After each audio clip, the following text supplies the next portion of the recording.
In 1960, the US government thought hamsters were so important, they wrote a whole booklet about how to raise them. But how much of that old-school hamster wisdom still holds up today? Let's take a journey through time and compare hamster care in 1960 with what we know now in 2025. Then, the USDA reported that every golden hamster in the US descended from one wild litter found in Aleppo, Syria in 1930. That part? Totally true. Now, that fact still blows minds. Today's domestic hamsters really can trace their lineage back to those few desert dwellers. Talk about a small family tree. 1960 advice: a 12 by 15-inch cage was enough for a pair of hamsters. Just throw in some sawdust, hardware cloth, and you're good.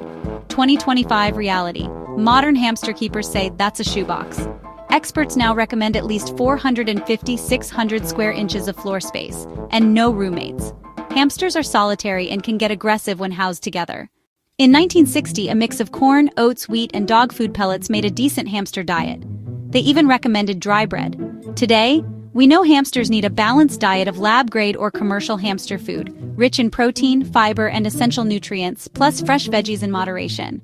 And no, vitamin K deficiency isn't a concern anymore, unless your hamster's doing science experiments. Then, if your hamster dropped to 45 degrees Fahrenheit, it would hibernate, get stiff, and look, well, deadish.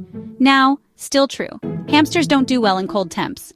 Below 65 degrees Fahrenheit, you risk inducing torpor, a dangerous condition, especially if mistaken for death. Keep their habitat warm and stable year-round. In 1960, you could breed a female hamster as early as 8 weeks. With 16-day gestation periods, a single pair could produce dozens of pups each year. Fast, efficient, and a little terrifying. Today, breeding is not recommended unless you're an expert with proper ethics and space.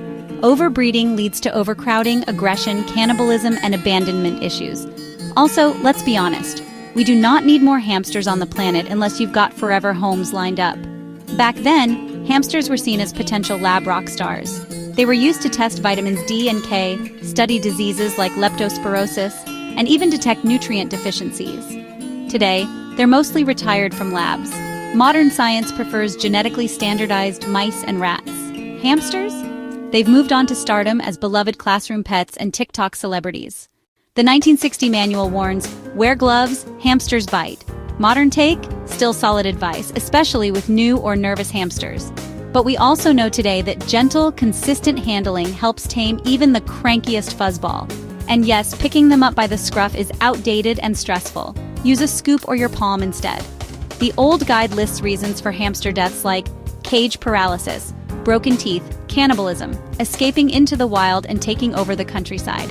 Modern care eliminates most of these with safe enclosures, balanced diets, solitary housing, good enrichment, vet care when needed, and yes, still no escaping allowed. A hamster loose in your garden isn't cute. It's a survival crisis. So what did they get right in 1960? Basic anatomy, temperature sensitivity, high reproductive rates, the need for clean cages and water. What's changed? Modern ethics, better science, and way more knowledge about hamster behavior and well-being. So while On Eaton's Guide is a fascinating piece of history, your hamster deserves 2025 level care, not 1960 shortcuts. Thanks for joining this journey from the Cold War to the critter wheel. If you found this video interesting, give it a thumbs up, subscribe for more vintage versus modern pet care, and comment below. Would you raise a hamster like it's 1960?